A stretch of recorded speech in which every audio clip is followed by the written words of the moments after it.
O'zbekiston aholisi salkam 38 milliontaga yetdi. Obuna bo'ling, aholi soni bo'yicha hududlar reytingi bilan tanishamiz. 14-o'rin 938.500 kishi bilan Sirdaryo viloyati. 13-o'rin 1.103.300 kishi Navoiy viloyati. 12-o'rin 1.551.700 kishi Jizzax viloyati. 11-o'rin 2.40.700 kishi Qoraqalpog'iston Respublikasi. 10-o'rin 2.45.700 kishi bilan Xorazm viloyati. 9-o'rin 2.89.000 kishi Buxoro viloyati.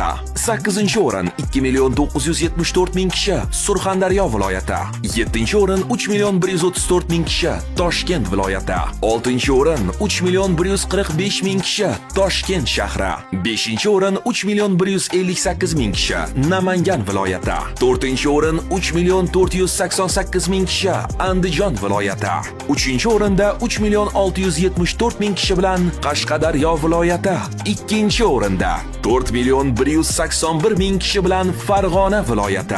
Hamda 1-o'rinda 4.336.000 kishi aholisi bilan O'zbekistonda eng gavjum deb Samarqand viloyati aniqlandi.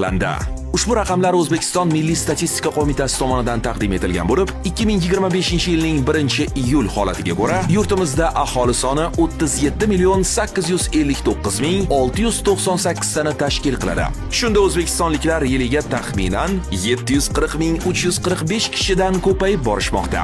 Va shu ketishda 3 yildan so'ng 40 millionlik marrani zabt etarkanmiz. Xo'sh, siz qaysi hududdansiz? Fikringizni izohlarda yozib qoldiring. Ko'proq qiziqarli videolar esa doimgidek kanalimda.